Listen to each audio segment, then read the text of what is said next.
किया गए क़ालत नमलतुन या अय्युहन नमलु दुखुलू मसाकिनकुम, एक चूटी जाती है और अपने तमाम साथियों से, तमाम चूटियों से कहती है या अय्युहन नमलु, अय चूटियों की जमात, उदखुलू मसाकिनकुम, तुम लोग अपने घरों में दाखिल हो जाओ, अपने अपने घरों में दाखिल हो जाओ, अपने अपने बिलों में दाखिल हो जाओ।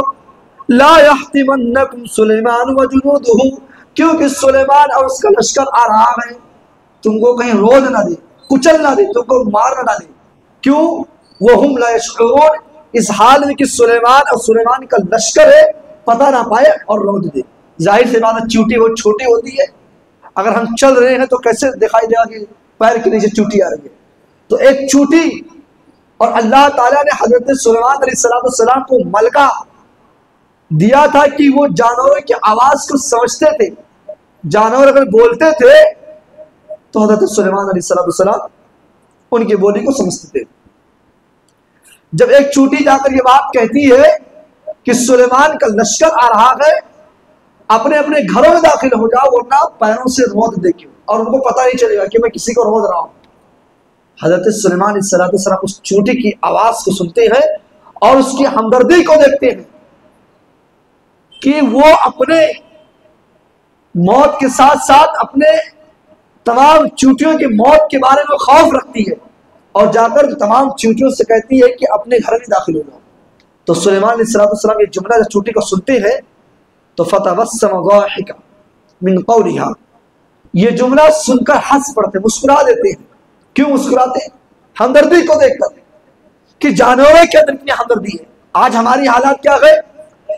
एक भाई दूसरे भाई को मार रहा है, एक सगा भाई दूसरे भाई का खून ले रहा है, मुसलमान मुसलमान से नहीं, उनका नहीं जमता है। आज कितने बरसों से लोगों की दुश्मनियां हैं, लोग दुश्मनी निभा रहे हैं, बाप दादाओं की दुश्मनियां चल रही है। बाप दादा की दुश्मनी थी, हम भी दुश्मनी करेंगे। मेरे भाइयों, हमदर्दी पैदा करो, मुसलमानों के साथ हमदर्दी होना चाहिए, मुसलमानों के साथ आपका व्यवहार अच्छा होना चाहिए, आप उनको अपना भाई समझे। कुरान ने आपको भाई करार दिया है कि एक मुसलमान दूसरे मुसलमान का भाई है। इसीलिए अल्लाह के नबी सल्लल्लाहु अलैहि वसल्लम ने यह फरमाया कि जब तक एक मुसलमान दूसरे मुसलमान भाई की मदद में लगा रहता है, अल्लाह तबारक व तआला उसकी मदद में लगा रहता है। लिहाजा हमदर्दी दिखाओ, नफरत मत फैलाओ।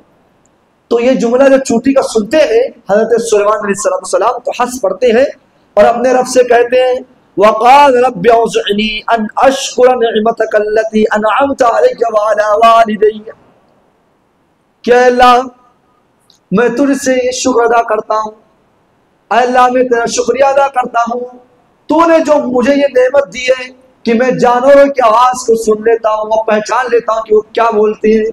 अल्लाह इस नेमत का मैं शुक्र अदा करता हूँ, और अल्लाह तूने जो मुझ पर नेमत अता की है और मेरे माँ बाप पर नेमत अता की है, वह अन आमल सालिहन तरदा, और जो मैं अमल करता हूँ अल्लाह तो उस पर खुश हो जा और मुझे अपनी रहमत में दाखिल कर दे। हजरत सुलेमान अलैहिस्सलाम दुआ कर रहे हैं, इतनी बड़ी चीज कि उनके सामने जानवर कुचल ना जाए, और ये जुमला सुनते हैं तो अल्लाह से दुआ करते हैं कि अल्लाह तूने जो नेमत दी है तेरा शुक्रगुजारी करता हो, और उसके साथ साथ जो मुझ पर नेमत दी है और मेरे माँ बाप यानी माँ बाप को भी नहीं भूलते, अपने साथ माँ बाप को लिए है, कहते हैं जो मुझ पर नेमत अता की है और जो मेरे माँ बाप पर तुमने नेमत अता की है अल्लाह उन सब का मैं शुक्रगुजार हूं। इसलिए मेरे भाइयों, इंसान को जब कोई नेमत मिले तो शुक्रगुजारी करे, शुक्रगुजारी करे। और इस छोटे से वाक़े से यह समझ में आया कि जिस तरह एक जानवर के अंदर हमदर्दी और लगाव होता है कि वो चाहती, अगर वो चाहती चूटी तो चुपके से अपने बिल में घुस जाती और कई चूटियों की जान चली जाती। हजरत सुलेमान को भी पता नहीं चलता कि पैर के नीचे कौन है, लेकिन एक चूटी ने कितने लोगों की जान बचाई। इसलिए दुनिया के अंदर अगर एक मुसलमान किसी मुसलमान को कत्ल करता है ना, पूरी इंसानियत उसने कत्ल कर दिया, और किसी की जान बचाता है तो गोया कि पूरी इंसानियत उसने जान बचाई। इसीलिए एक मुसलमान दूसरे मुसलमान के साथ हमदर्दी पेश करे।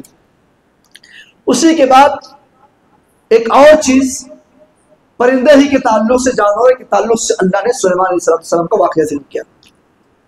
चूंकि हज़रत सुलेमान अलैहिस्सलाम जानवरों से बहुत मोहब्बत करते थे। इनके पास बहुत परिंदे थे, उनको पाले थे और कोई ना कोई उनसे काम लेते थे। तो उन्हीं परिंदों में से एक परिंदा था हुदहुद नाम का। हुदहुद नाम का परिंदा था। एक दिन क्या हुआ कि वो परिंदा गायब हो गया। हजरत सुलेमान अलैहिस्सलाम कहते हैं कि क्या बात है कि मैं हुदहुद को नहीं देख रहा हूं, मैं गायब पे पा रहा हूं, वो कहां है। उसके बाद हजरत सुलेमान अलैहिस्सलाम कहते हैं कि अगर वो अब आया ना तो उसको मैं सजा दूंगा और उसको ज़बह कर डालूंगा। गुस्से में कि मेरे इजाजत के बगैर वो परिंदा कहां गया, उस परिंदे को ज़बह करने की बात कर रही है।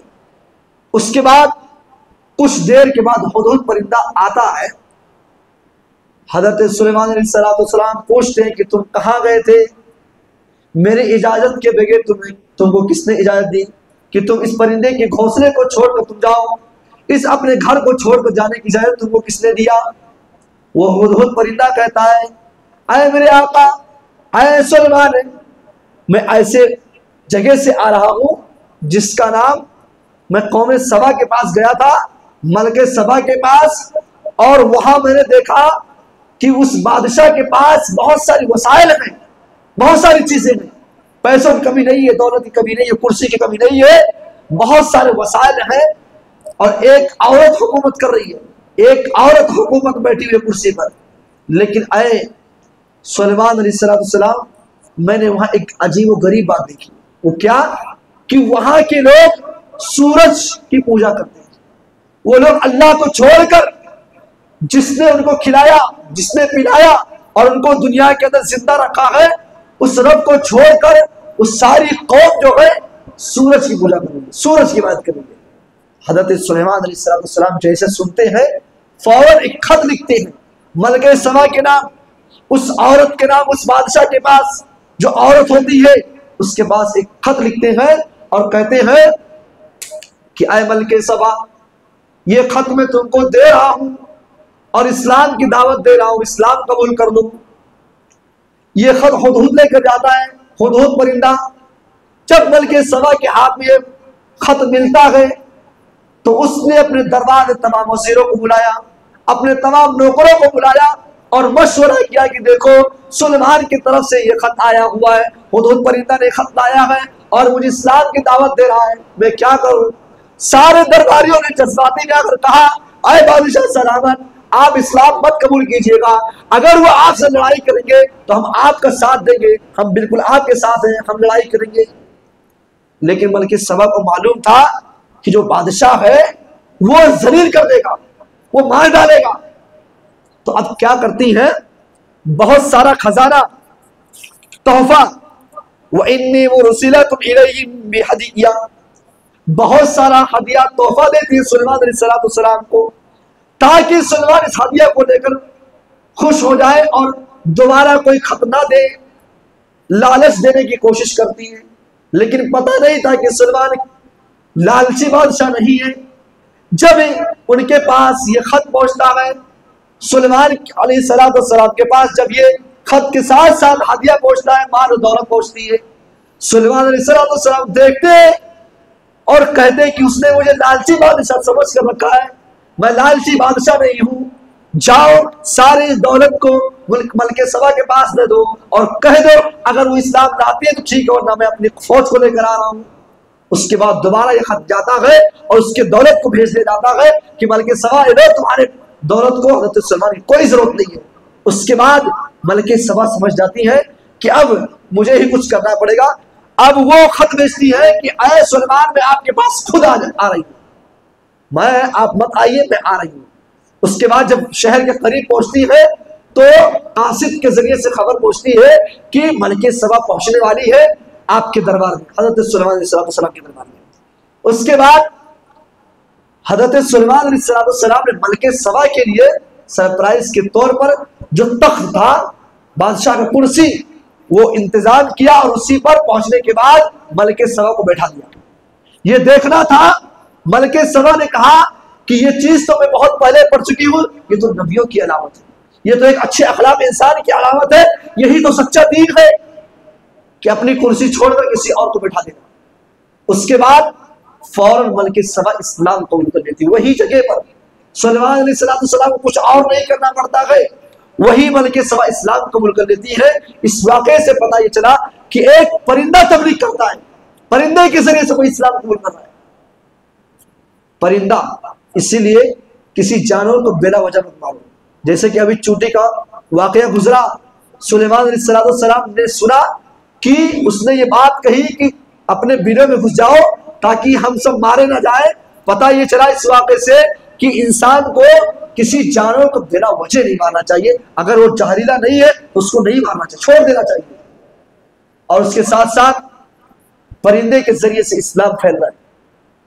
बताइए, एक परिंदा जाकर हजरत सुलेमान को पूरा खबर देता है, और खबर देने के बाद एक औरत जो बादशाह थी, उसके पास पैसों की कमी नहीं थी, लेकिन उसने इस्लाम कबूल कर लिया। तो एक इंसान जब तबलीग करे, एक इस्लाम की दावत करने वाला एक इंसान हो और वो मुखलिस इंसान हो, तो अल्लाह तबारक व तआला उस इंसान के साथ भी मदद करेगा। तुम तबलीग तो करो, लोगों को दावत तो दो, अल्लाह तबारक व तआला आपके साथ भी है और आपकी मदद करेगा। उसके बाद 20वें पारे के शुरू में अल्लाह तबारक व तआला ने मुशरिकीन से कुछ पूछ रहा है। 2वें पारे के अंदर अल्लाह तबारक व तआला ने, मुशरिकीन की आदत थी कि वो अल्लाह को रब मानते थे, इबादत का जब मसला आता था ना तो नहीं मानते थे। वो जानते थे कि पैदा करने वाला अल्लाह है, खिलाने वाला, पिलाने वाला, रोजी देने वाला सब कुछ अल्लाह है, लेकिन इबादत वो नहीं करते थे। तो अल्लाह अपनी कुछ नेमतों को गिनाकर उनसे सवाल कर रहा है, अम्मन खलक़स समावाति वल अर्द व अंज़ला लकुम मिनस समाई माअ, कि कौन है जो जमीन और आसमान को पैदा किया और तुम्हारे लिए आसमान से पानी नाजिल किया और तुम्हारे लिए बागात को नाजिल किया, उतारा, उगाया। कौन है अल्लाह के अलावा जो आसमान से पानी नाजिल करे? उसके बाद फरमाया कि अम्मन जअल अर्द क़रारन वजअल खिलालहा, और कौन है जो जमीन पर तुमको बसाया, तुम्हारे लिए बिस्तर का इंतजाम किया और नहरें जाने की और पहाड़ का इंतजाम किया और दरिया का इंतजाम किया। ये कौन है? अल्लाह गिरा। उसके बाद कह रहा है कि वो कौन है जो एक मुहताज की दुआ को सुनता है। सारी चीजों को गिराने के बाद अल्लाह कह रहा है कि ऐ नबी आप कह दीजिए कुल ला यअलमु मा फिस समावाति वल अर्दि गैब इल्लल्लाह, कि अल्लाह के अलावा किसी को गैब की इल्म नहीं है, सिर्फ अल्लाह को गैब का इल्म है और किसी को नहीं है। और अल्लाह तबारक व तआला ने फरमाया कि सारी चीजों को देने वाला सिर्फ और सिर्फ अल्लाह है। पता ये चला कि जो अगर अपने रब को रब तो मानते हैं, खालिक को खालिक मानते हैं कि रोजी देने वाला अल्लाह है, रिस्क देने वाला अल्लाह है, जिंदगी देने वाला अल्लाह है, मौत और हयात के मालिक अल्लाह है, लेकिन अगर इबादत उसकी नहीं करते हैं तो गोया कि आप अपने रब को नहीं मानते। असल मकसद तो यही है, इबादत करना। तो अल्लाह की जो नेमतें हैं उन नेमतों पर अमल किया जाए और नेमतों का शुक्रगुजारी किया जाए और उसके साथ साथ उस नेमत के देने वाले की इबादत की जाए। उसके बाद अल्लाह तबारक व तआला ने नेकी और बदी के ताल्लुक से फरमाया कि जो लोग नेक अमल करते हैं, मन जा बिल हसनति फलहु खैरुम मिनहा, कि जो लोग अच्छा अमल करते हैं, दुनिया के अंदर जिन लोगों के पास नेकी है वो कयामत के दिन अमन सुकून के साथ जन्नत में दाखिल हो जाएंगे। उनको कोई टेंशन नहीं होगा, कोई गम नहीं होगा जो दुनिया के अंदर नेक अमल करते हैं। लेकिन इसके बरअक्स, इसके उल्टा, इसके खिलाफ वो लोग जो बुराई करते हैं, जो चोरी करते हैं, जो ज़िना करते हैं, जो बदकारी करते हैं, जो गुनाहों में डूबे हुए हैं, अल्लाह तबारक व तआला उन लोगों के बारे में कह रहा है कि वमन जाअ बिस्सय्यति फकुफ्फत वजूहुहुम फिन्नार, कि ऐसे लोग जो गुनाह करते हैं जहन्नम के अंदर उनके चेहरे को झुलसा दिया जाएगा, औंधे मुंह डाल दिया जाएगा और उनको टेंशन भी होगा, उनको फिक्र भी होगी, उनको गम भी होगा। तो पता ये चला कि दुनिया के अंदर जिनके पास नेकियां हैं वो खुश रहेंगे कयामत के दिन, और जिनके पास बुराइयां हैं दुनिया के अंदर बुराई करके तो तुम खुश रहोगे, तुमको तो लज्जतें मिलेगी दुनिया के अंदर, तुम तो खुश हो, लेकिन याद रखो ये बुराई का नतीजा, ये बुराई का बदला कयामत के दिन सिर्फ और सिर्फ गम और टेंशन का होगा, बस इसके अलावा कुछ नहीं होगा। उसके बाद अल्लाह तबारक व तआला ने इस बात का जिक्र किया कि अगर समाज के अंदर कोई जालिम है, कोई जुल्म करने वाला है, तो उस जालिम को खत्म करने के लिए उसी के घर में और उसी के साथी को अल्लाह पैदा करता है और वही साथी बनकर उस जालिम को खत्म करता है। अल्लाह तबारक व तआला उस चीज का जिक्र किया, फरमाया नतलु अलैका मिन नबी मूसा व फिरऔन बिल हक़ लिक़ौमिन युमिनून। ओ लोगों, हम तुम पर मूसा और फिरऔन की खबर को बयान करते हैं, और ये चीज मूसा और फिरऔन की खबर उन लोगों के लिए जो ईमान लाए उनके लिए हक बात साबित हुई है। उसके बाद अल्लाह तबारक व तआला ने जिक्र किया, इन्ना फिरऔन अला फिल अर्ज़, फिरऔन इस ज़मीन का बहुत सरकश बादशाह था, बहुत ही बदबख्त बादशाह था और बहुत ही बेकार था, बहुत जालिम था। अल्लाह तबारक व तआला ने फिरऔन के बारे में कहा कि इन्ना फिरऔन अला फिल अर्ज़, कि फिरऔन ये जालिम बादशाह था और ये क्या करता था, वजअल अहलहा शिया, इस तमाम लोगों को अपने दरबार में इकट्ठा करता था और उनसे काम लेता था, और यस्तज़इफ़ु ताइफ़तम मिनहुम, और उनमें से एक गिरोह जिसको कमजोर समझता था, हकीर समझता था, वो गिरोह कौन सा, बनी इसराइल। बनी इसराइल कौन गुजरी है, ये फिरऔन बनी इसराइलियों को बहुत ही कमजोर और हकीर समझता था। उसके बाद मिनहुम युज़ब्बिहु अबनाअहुम, बनी इसराइल के यहाँ जो बेटा पैदा होता था सारे बेटे को कत्ल कर डालता था। हुक्म दिया था कि बनी इसराइल के यहाँ जो बच्चे पैदा होंगे, लेकिन बेटा अगर पैदा होगा तो उसको कत्ल कर दिया जाएगा, और वयस्तहयी निसाअहुम, औरतों को जो बच्ची पैदा होती थी, औरतें पैदा जब होती थी, लड़कियां पैदा होती थी, तो उसको नहीं कत्ल करता था। इसकी वजह क्या है, इसकी वजह यह है कि बनी इसराइल के यहाँ जब बच्चा पैदा होता था तो ये कत्ल करने का हुक्म दिया कि लड़के को कत्ल कर दिया। क्यों, इसलिए कि जो कौम फिरऔन के जो आलिम थे, नुजूमी थे, जो हाथ और लकीरों को देखकर बताते थे किस्मतों को, उन लोगों ने फिरऔन से कहा था, फिरऔन देखो बनी इसराइल में एक बच्चा पैदा होगा और वही आपको मिटाएगा, वही आपको कत्ल करेगा, वही आपको बर्बाद करेगा। अब इस डर की वजह से फिरऔन ने यह हुक्म जारी कर दिया कि अब बनी इसराइल के यहाँ जो भी बेटा पैदा होगा सबको कत्ल कर दिया जाएगा, किसी एक बेटे को नहीं रखा जाएगा। इसी वजह से इसने हुक्म दिया था। लेकिन अल्लाह ने मूसा को बर्बाद करने के लिए, इस जालिम को इस दुनिया से मिटाने के लिए मूसा को पैदा किया। उसके बाद अल्लाह तबारक व तआला कह रहा है, मूसा अलैहिस्सलाम के पैदाइश का पूरा जिक्र कर रहा है। वो औहैना इला उम्मी मूसा अन अर्दई, अल्लाह तबारक व तआला ने मूसा की माँ की तरफ वही किया कि आए मूसा की माँ, तुम मूसा को दूध पिलाओ। फैदा खिफ्ती अलैहि फअल्क़ी फिल यम, और अगर तुम मूसा के बारे में डरती हो, अगर तुमको मूसा के बारे में खौफ है, तो तुम मूसा को दरिया में डाल दो। वला तखाफी वला तहज़नी, और दरिया में डालने के बाद तुम गम ना करना, तुमको कोई टेंशन नहीं होगा। इन्ना राद्दूहु इलैक, और मैं मूसा को तुम्हारे पास लौटा कर रहूंगा। और उसके साथ साथ वजाइलुहु मिनल मुरसलीन, और मूसा को मैं रसूल बनाऊंगा। फिरौन और बनी इसराइल, कौम फिरौन के अंदर जब बनी इसराइल के बच्चों को कत्ल किया जाने लगा तो ये खौफ हुआ। कौम फिरौन के कुछ लोग फिरौन के पास आए और कहने लगे, आए फिरौन, आए बादशाह सलामत, देखिए मुझे तो लग रहा है कि अब बनी इसराइल की नस्ल खत्म हो जाएगी। इस कदर आप कत्ल कर रहे हैं बच्चों को कि नस्ल खत्म हो जाएगी। हमारा काम कौन करेगा, हमारे नौकर कौन बनेंगे, हम अपना काम किससे करवाएंगे, इसका कोई हल निकालिए। तो फिरौन ने यह हुक्म जारी किया कि काम करो, 1 साल बच्चों को कत्ल करो और 1 साल छोड़ दो, यानी गैपिंग, 1 साल कत्ल करेंगे बच्चों को और 1 साल कत्ल नहीं करेंगे, 1 साल गैप करके कत्ल करेंगे। अब जिस साल हजरत हारून अलैहिस्सलाम पैदा होते हैं उस साल बच्चों को कत्ल करने का रिवाज नहीं था, लेकिन जिस साल मूसा की पैदाइश होती है उस साल कत्ल करने का मौका था कि उस साल जितने बच्चे बनी इसराइल के होंगे उस साल सबको कत्ल किया जाएगा, और उसी साल मूसा अलैहिस्सलाम पैदा होते हैं। और आपको पता है कि अल्लाह ने मूसा अलैहिस्सलाम की माँ के पेट को, जब औरत हामिला होती है तो उसका पेट बाहर आ जाता है, सबको पता चल जाता है, 5, 6 महीने 7 महीने के अंदर पता चल जाता है कि हामिला औरत है। लेकिन अल्लाह ने मूसा को ऐसे खुफिया तौर पर पैदा किया कि हामिला के वक्त और पैदाइश को किसी को पता नहीं चला। लेकिन माँ डरती थी। माँ को खौफ था कि मेरा ये बेटा जिस दौर में पैदा हुआ है, ये मूसा को कत्ल करने का वक्त है। इस साल बनी इस्राइल के तमाम बच्चों को कत्ल किया जाएगा। उस दौर में जब ये पैदा होते, माँ को डर होता है। अल्लाह ने इनको दिलासा दिया और कहा, आए मूसा की माँ, अगर तुमको डर है तो समुद्र में डाल दो। हजरत मूसा अलैहिस्सलाम की माँ जो है, हजरत मूसा को संदूक में रखती है और दरिया में डाल देती है। लेकिन खौफ है अभी कि मेरा बेटा कहां जाएगा, कहां बहता जाएगा, ये डर, ये खौफ है।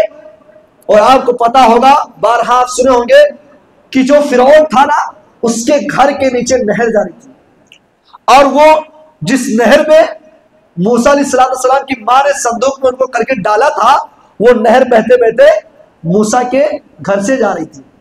अब जब मूसा अलैहिस्सलाम उस संदूक में और उस दरिया में जब बह रहे हैं, तो मां को खौफ है। तो अल्लाह ने एक और तस्वीर दिया कि अगर आपको टेंशन है ना, तो अपनी बेटी को यानी मूसा की बहन को उस समुद्र के किनारे किनारे दौड़ा दो। वक़ालत लिउख्तिही क़ुस्सी, मूसा की बहन दरिया के किनारे किनारे चल रही है। मूसा की बहन मूसा को देख रही है कि मेरा भाई जा रहा है, और जाते जाते फिरौन के महल के दरिया में जो बह रही थी, फिरौन के महल से उस दरिया से गुजर रहा है। तो फिरौन के लोगों ने देखा कि एक संदूक जा रहा है, उसमें एक बच्चा है। तो उन लोगों ने उठा लिया और फिरौन की खिदमत में हाजिर किया। फिरौन की बीवी देखती है, वक़ालत इम्रातु फिरऔन कुर्रतु ऐनिन ली व लक, फिरौन की बीवी कहती है कि ये बच्चा तो मेरे आंखों की ठंडक बनेगा। ला तक़तुलूहु, इस बच्चे को कत्ल नहीं करेंगे। मेरे भाइयों जरा गौर करो, फिरौन के घर में मूसा अलैहिस्सलाम पहुंच गए, फिरौन के दरबार में पहुंच गए। लेकिन अल्लाह जिसको जिलाना चाहे, जिसको अल्लाह जिंदगी देना चाहे, कायनात की कोई ताकत उसको मार नहीं सकती है। मूसा जिस बच्चे को कत्ल करना चाहते थे, बनी इस्राइल के तमाम बेटों को कत्ल करना चाहते थे, बनी इस्राइल का एक बच्चा जो आगे चलकर फिरौन के लिए नुकसान साबित होगा, वही बच्चा फिरौन के हाथ में लगता है, वही मूसा फिरौन के हाथ में आते हैं। लेकिन ला तक़तुलूहु, इस बच्चे को कत्ल नहीं किया जाएगा, इस बच्चे को मारा नहीं जाएगा। उसके बाद कहती है कि असा अन यफ़अला औ नत्तखिज़हु वलदा, इस बच्चे को हम रख लेंगे, इससे फायदा होगा, या इसको अपना बेटा बना लेंगे। कुछ बात याद आई?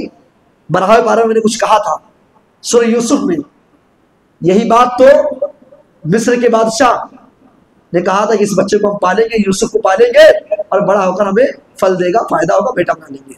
वही बात अल्लाह यहाँ भी कह रहा है। मूसा अलैहिस्सलाम, जिसको अल्लाह पालता है ना, तो बहुत ठिकाने से पालता है। वहां भी उनको कुएं से निकाल कर बाजार में बेचा गया, और वो कुएं से निकलने के बाद एक बादशाह के घर में पल लेती, और पालने वाला कौन था? अल्लाह ने उनको घर दिया था। तो यहां मौत के मुंह में आ गए हैं। बिल्कुल जो शख्स जालिम है, उसके घर में, जो कत्ल करता है बच्चों को, उसके घर में मूसा अलैहिस्सलाम आ रहे हैं। और अब ये मूसा को उठा लेते हैं। अब मूसा के सामने, चूंकि बच्चे थे, अभी पैदा हुए थे, दूध की जरूरत पड़ेगी। अब दूध कौन पिलाएगा? सारी दाइयां आ रही है, दूध पिलाने वाली औरतें आ रही है। लेकिन अल्लाह ने फरमाया, हमने मूसा पर तमाम औरतों की दूध को हराम कर दिया था। सारी औरतें दूध अपने अपने पिस्तान को लगाया, किसी एक औरत के पिस्तान को मूसा अलैहिस्सलाम ने नहीं छुआ, नहीं पिया। तो मूसा की बहन खड़ी थी, क्योंकि वो मूसा अलैहिस्सलाम की निगरानी करते करते महल तक पहुंच गई थी। अब मूसा परेशान है कि बच्चे को हम पालेंगे, मेरा बेटा बनेगा, ये हमारे दरबार में जो है हमारा रखवाली करेगा। अब इसको दूध कैसे पिलाए, क्योंकि बगैर दूध के ये जी नहीं सकता है, और किसी औरत का दूध पी भी नहीं रहा है। तो मूसा की बहन कहती है कि बादशाह सलाम, मैं बताऊं, एक औरत है, वो दूध पिलाएगी और उसको इसकी परवरिश कर लेगी। फिरौन ने कहा कि बताओ वो कौन सी औरत है? तो मूसा की बहन ने अपनी मां की तरफ इशारा किया कि एक औरत है, कहो तो मैं बुला दूं। फिरौन ने फौरन कहा कि उस औरत को बुलाया जाए उस औरत को। उसके बाद मूसा की मां को बुलाया जाता है, और मूसा की मां फिरौन के दरबार में आ जाती है। मूसा की मां फिरौन के दरबार में आती है। फिरौन कहता है कि इस बच्चे को तुम परवरिश करो, इसको दूध पिलाओ, माँ जैसे दूध पिलाती है, फिरौन देखता है कि बच्चा उस औरत की पिस्तान को पकड़ लेता, दूध पीने लगता है, लेकिन उसको खबर नहीं होता कि इसी का औरत है, इसी का बेटा है, नहीं पकड़ लेता फिरौन को। उसके बाद फिरौन कहता है मूसा अलैहिस्सलाम की माँ से, एक काम करो, मेरे दरबार में तुम हो जाओ और इस बच्चे को दूध पिलाओ, पैसा सब कुछ पूरे खानदान का खर्चा मैं चलाऊंगा। अल्लाह अकबर। एक बच्चे की वजह से पूरे खानदान का खर्चा, और वो जिसके दुश्मन बनने वाले हैं मूसा अलैहिस्सलाम आगे चलकर, वो बादशाह खुद कह रहा है कि तुम आ जाओ, इस बच्चे को दूध पिलाओ, इसकी परवरिश करो, पूरा पैसा पूरा खर्चा मैं दूंगा। लेकिन मूसा की माँ कहती नहीं, मेरे बच्चे हैं, मेरे शोहर है, मुझे उनकी निगरानी करनी है। तो फिरौन कहता है अगर तुम नहीं रुक सकती हो तो सुनो, इस बच्चे को ले जाओ और इसकी निगरानी अपने घर पे करो, परवरिश करो, पूरा खर्चा मैं दूंगा। बताइए, दुश्मन का खर्चा फिरौन खुद दे रहा है। हजरत मूसा अलैहिस्सलाम मौत के मुंह से निकलकर, चूंकि अल्लाह ने वादा किया तो उनके मां से कि आए मूसा की मां, तुम दरिया में डालो, तुम्हारे बच्चों को मैं लौटाऊंगा, और अल्लाह ने अपने वादे को पूरा किया। फरददनाहु इला उम्मिही कई तक़र्र ऐनुहा, कि अल्लाह तबारक व तआला ने मूसा अलैहिस्सलाम को उनकी मां की तरफ लौटा दिया, और मूसा की मां मूसा को ले जाती है, परवरिश करती है, और पूरा खर्चा फिरौन से लेती है। बताइए, वो जो आगे चलकर दुश्मन बनने वाले हैं, और वो फिरौन जो तमाम बनी इस्राएलियों के बच्चों को कत्ल कर रहा था, और आज अल्लाह ने ऐसा किया कि अपने दुश्मन को भी छोड़ रहा, ऊपर से पूरे खानदान का खर्चा देना। ये अल्लाह रब्बुल आलमीन का कमाल है। वो रब जिसको जिलाना चाहे, कायनात की कोई ताकत मिलकर जो है उसको कोई नुकसान नहीं दे सकते। इसीलिए अपने रब पर भरोसा करो, रोजी देने वाला अल्लाह है, रिस्क देने वाला अल्लाह है। आप देखें कि माँ को खौफ था, माँ को डर था कि मेरा बेटा कत्ल हो जाएगा, लेकिन अल्लाह ने मूसा की माँ को जो तसल्ली दी, कहा आए मूसा की माँ, तुम खौफ मत करो, तुम बच्चों को दरिया में डालो, तुम्हारे बच्चे को मैं लौटाऊंगा और नबी बनाऊंगा। और अल्लाह ने आगे नबी का तस्करा किया। वलम्मा बलगा शुद्दहु वस्तवा आतैना हुक्मन व इल्मा। मूसा अलैहिस्सलाम बड़े हो जाते, अल्लाह ने उनको नबी बनाया। अब उसके बाद मूसा अलैहिस्सलाम एक शहर से गुजरते हैं तो देखते हैं कि सारे शहर के लोग गफलत में पड़े हुए हैं, सुस्ती में पड़े हुए हैं, और दो लोग आपस में लड़ाई कर रहे हैं। मूसा अलैहिस्सलाम ने एक जन को मार दिया, एक मुक्का मारा, नियत तो नहीं थी कि मार दूंगा तो मर जाएगा, लेकिन मारने से मर गया, एक मुक्का में मर गया। अब मूसा अलैहिस्सलाम को बहुत टेंशन हुआ कि ये जो मैं काम किया हूं ना, मिन अमल शैतान, ये शैतानों का अमल है। एक मुक्का जो मारे थे उनको अपने गुनाह का एहसास हुआ, हालांकि ये गुनाह नहीं था। एक बुरा आदमी और एक अच्छा आदमी लड़ रहे थे, उन्होंने बुरे आदमी को मार दिया और नियत नहीं थी कि मर जाएगा, लेकिन वो मर गया, कोई गुनाह नहीं था। क्योंकि इस हालत में मूसा अलैहिस्सलाम ने अपने आप को देखा कि मैंने बहुत बड़ा गुनाह किया है, और ये शैतान का मन है। अपने रब से दुआ कर रहे हैं। क्या दुआ कर रहे हैं? क़ाल रब्बी इन्नी ज़लमतु नफ़्सी फ़ग़फ़िर ली फ़ग़फ़र ली। अल्लाह, मैंने अपने नफ्स पर जुल्म किया। पता ये चला, गुनाह अगर हो जाए तो फौरन तौबा कर ली जाए। गुनाह जैसे हो, जैसे तौबा कर लो। मूसा अलैहिस्सलाम से गुनाह हुआ, अल्लाह से तौबा कर रहे हैं, अल्लाह ने तौबा को कबूल कर लिया, माफ कर दिया। उसके बाद चूंकि एक आदमी को इन्होंने कत्ल किया, भाई मुक्का मारने से उसका इंतकाल हुआ है, अब शहर के लोग खामोश थोड़ी ना रहेंगे, आपसे बदला लेंगे, आपको भी कत्ल करेंगे। तो मूसा अलैहिस्सलाम उस शहर में है, लेकिन उस शहर का एक अच्छा आदमी आता है और मूसा के पास आता है और मूसा से कहता है, अरे मूसा, तो इस शहर को छोड़कर चले जाओ, वरना इस शहर के लोग आपको कत्ल कर डालेंगे, आपको मार डालेंगे। मूसा अलैहिस्सलाम उस शहर से डरते हुए निकलते हैं और अपने रब से ये दुआ करते हैं कि आए मेरे रब, रब्बी नज्जिनी मिनल कौमिज़ ज़ालिमीन, इस जालिमों से मुझे निजात दे दे। आए अल्लाह, आए मेरे परवरदिगार, ये जालिम कौम है, ये फिरौन की जो कौम है, ये फिरौन के लोग सारे के सारे लोग जालिम हैं, अल्लाह इन जालिमों से मुझे निजात दे दे। उसके बाद मूसा अलैहिस्सलाम मदियन की तरफ आते हैं, मदियन की तरफ। वहां आने के बाद अपने रब से कहते हैं कि आए मेरे रब, मुझे सही रास्ता दिखा, हिदायत का रास्ता दिखा। और वाकई यहाँ आने के बाद आप खुद हिदायत याफ्ता हो जाते हैं, हादी भी होते हैं, महदी भी होते हैं, यानी हिदायत करने वाले और लोगों के हिदायत के रास्ते दिखलाने वाले भी बन जाते हैं। उसके बाद आपके साथ एक मंजर पेश आए, एक वाकया पेश आए। जब मदियन पहुंचते हैं, वलम्मा वरद माअ मदियन वजद अलैहि उम्मतम मिनन नास यसकून, मदियन जब पहुंचते हैं तो एक कुआं है, एक घाट है, जहां से लोग अपने जानवरों को पानी पिला रहे थे। लोग अपने जानवरों को पानी पिला रहे, लाइन लगाए हुए हैं और अपने जानवरों को पानी पिला रहे हैं। तो ये क्या देखते हैं, ववजद मिन दून इम्रातैन, दो लड़कियों को देखते, दो औरतों को देखते हैं। दो लड़कियों को देखते हैं कि वो किनारे खड़ी हुई हैं। उसके बाद क़ाल मा खत्बुकुमा, वो उन दो लड़कियों के पास मूसा अलैहिस्सलाम जाते हैं और कहते, मेरी बहनों क्या बात है, तुम यहाँ अलग क्यों खड़ी हो, क्या बाज रहा है कि लोग पानी पिलाने के लिए घाट पर खड़े हुए और तुम यहाँ खड़ी हो। वो लड़कियां जवाब देती है, मेरी माँ अगर मेरी आवाज को सुन रही है, उन लड़कियों का जवाब तो सुने। कहती है, क़ालता ला नस्क़ी, हम अपने जानवरों को पानी मर्दों के साथ मिलकर नहीं पिलाने वाले। जहां मर्द इकट्ठा हो, जहां मर्द का इख्तिलात हो, वहां हम अपने जानवरों को मिलकर कि मर्दों से मिल जाए, उसके बाद जानवरों को पानी पिलाए। नहीं, सारे मर्द पानी पिला लेंगे और ये लोग चले जाएंगे तो हम दो बहनें अपने जानवरों को पानी पिला देंगे। और ये काम देखो, मुझे गलत मत समझना, आए मूसा अलैहिस्सलाम से लड़कियां कहती है, वो दोनों लड़कियां कहती है, दोनों बहनें कहती हैं कि देखो हमें गलत न समझना, हमारा काम ये नहीं था, लेकिन मेरा बाप जो है, मेरे अब्बू जान शेख और कबीर बहुत बूढ़े हो चुके हैं, कमजोर हो चुके हैं, इसी वजह से हमको ये काम करना पड़ रहा है। मसला ये साबित हुआ, मजबूरी की हालत में लड़कियां नौकरी कर सकती है। मजबूरी की हालत में बाप उस लायक नहीं है तो शरीयत उनको इजाजत देती है, लेकिन शरीयत के हुदूद में नहीं करेंगे, हद को पार नहीं करेंगे। जो शरीयत की नसीहत और हदें हैं, उस शरीयत के मामले में रहकर, दायरे में रहकर वो बिजनेस कर सकती है, कोई हर्ज की बात नहीं। तो वो दो लड़कियां मूसा अलैहिस्सलाम से बात कहती है कि ऐसे से बात है, ये पानी पिला लेंगे, फिर हम अपने जानवरों को पानी पिलाएंगे। मूसा अलैहिस्सलाम को रहम आता है कि कब तक ये लड़कियां दोनों खड़ी होंगी, चलो मैं ही पानी पिला देता हूँ। फसका लहुमा, तो मूसा अलैहिस्सलाम ने दोनों जानवरों को लिया, उनके जानवरों को लिया और जाकर पानी पिला दिया।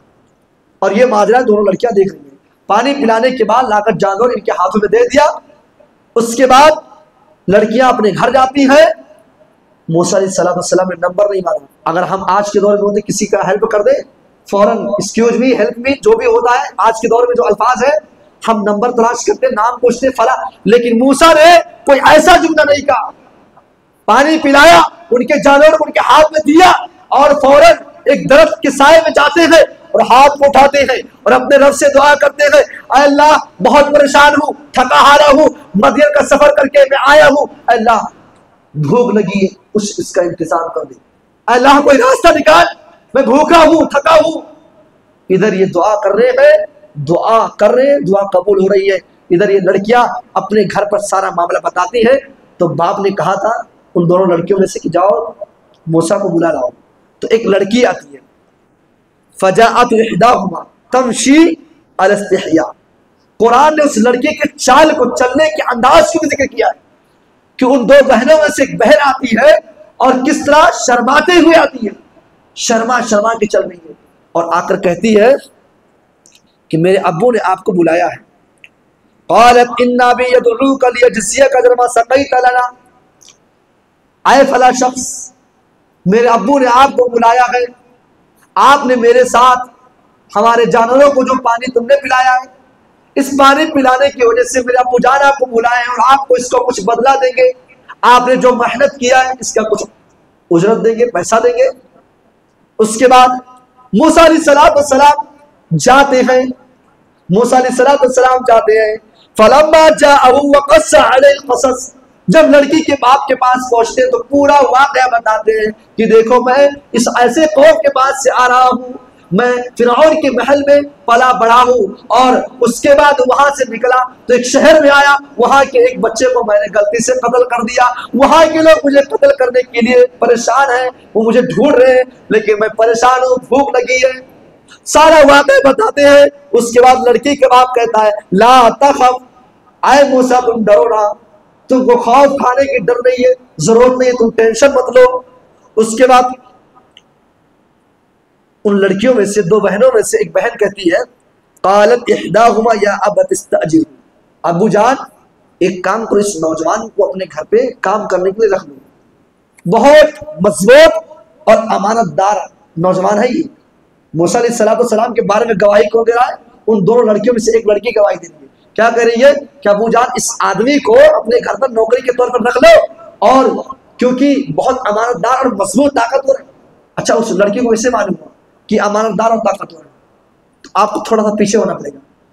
जब ये पानी पिला देते हैं और जब लड़की आती बुलाने के लिए, तो मुफस्सिरीन ने लिखा है कि चूंकि रास्ता मूसा को पता नहीं था घर का, तो लड़की आगे आगे चल रही थी, लड़की जो है आगे आगे चल रही थी।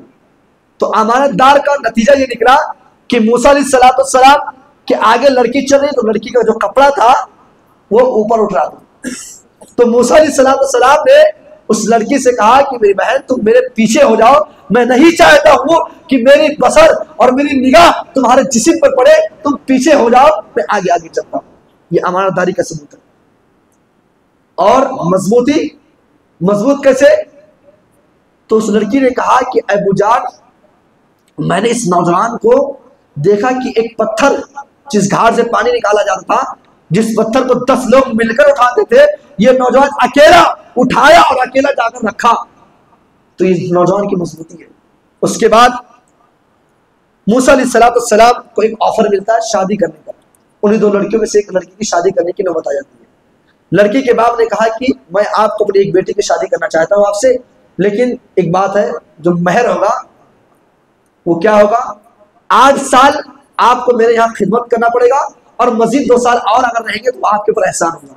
मूसा अलैहिस्सलाम ने इसके एक्सेप्ट कर लिया और शादी हो गई, महर भी 10 साल मुकम्मल कर दिए। तो ये मूसा अलैहिस्सलाम की जिंदगी का है वाकया है।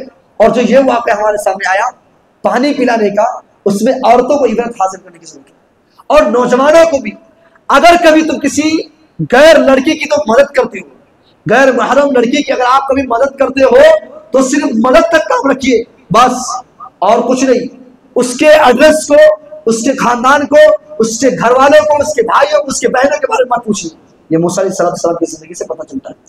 और उसके बाद लड़कियों की भी चाहिए, अगर तुम्हारा कोई हेल्प कर रहा है, तुम्हारा कोई मदद कर रहा है, तो नरमी अंदाज से उससे बात मत करो और उससे अब नंबर तलाश मत करो। नहीं, उन लड़कियों ने ये दिखाया कि मदद हो जाने के बाद थैंक यू भी नहीं कहा। आज तो थैंक यू चल रहा है, शुक्रिया नहीं कहा, कुछ नहीं, चले गए अपने घर।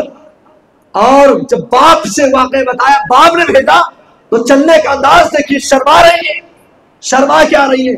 औरतों को चाल चलने का ढंग भी कुरान सिखा रहा है। आज तो औरतों को देख लो, उनके चलने से लोगों पर नशा पैदा हो जाता है, लोग उनके पीछे भाग पड़ते हैं। मेरे भाइयों और मेरे बहनों, अगर मेरे अल्फाज थोड़े कड़वे हैं, लेकिन याद रखो ये सच्चाई है। हम सबको अपनी इस्लाह करने की जरूरत है, चाहे नौजवान औरतें हो या नौजवान लड़कियों, सबको अपनी अपनी इस्लाह करने की जरूरत है। उसके बाद अल्लाह तबारक व तआला ने उन चीजों का जिक्र किया, वक्त निकल गया। सिर्फ एक बात बता दो, बुराई आदमी अगर ना सुनना चाहे तो किसी के अंदर ताकत नहीं है कि तुमको मजबूर कर सुनाने के लिए। अरे भाई, मैं किसी की बुराई नहीं सुनना चाहता हूँ। एक आदमी है, मुझसे फला आदमी का बुराई कर रहा है, और मैं सुनना ना चाहूं तो ताकत है किसी को सुनाने की? नहीं है। कुरान ने उसी बात को कहा, वइज़ा समिअल्लाहु आरफ़ अन्हु व क़ालू लना आमालुना व लकुम आमालुकुम सलामुन अलैकुम ला नब्तग़िल जाहिलीन। कि अगर कोई आदमी आपके पास किसी की बुराई कर रहा है और आप उस बुराई को ना सुने, तो किसी की माँ की इतना दूध नहीं पिलाइए कि आप उस बुराई सुनने पर मजबूर करें। कोई नहीं, किसी के पास इतनी हिम्मत नहीं है। बस शर्त यह है कि आप बुराई सुनने से इनकार कर दें। अल्लाह रब्बुल आलमीन से दुआ है कि अल्लाह तबारक व तआला हम सबको, इस बारे में और कुछ बातें छूटी हैं, इंशाल्लाह कल देख लेंगे। अल्लाह रब्बुल आलमीन से दुआ है कि अल्लाह तबारक व तआला आज के दर्स में जो बातें कही गई हैं, अल्लाह तबारक व तआला हम सबको उस पर सही तरीके से अमल करने की तौफीक अता फरमाए, और मूसा अलैहिस्सलाम की जिंदगी से हम सबको सबक हासिल करने की तौफीक अता फरमाए। क्योंकि मूसा अलैहिस्सलाम ने अपनी जिंदगी में जो किया है वो हम सब के लिए एक इबरत है, चाहे वो पानी पिलाने के ताल्लुक से हो या उनकी जिंदगी जो है मूसा के फिरौन के महल में पलने की ताल्लुक से हो। सारी जिंदगी जो एक इबरत है। अल्लाह रब्बुल आलमीन हम सबको इबरत हासिल करने की तौफीक दे। आमीन। व खुदावाना अल्हम्दुलिल्लाह रब्बिल आलमीन। अस्सलामु अलैकुम व रहमतुल्लाह।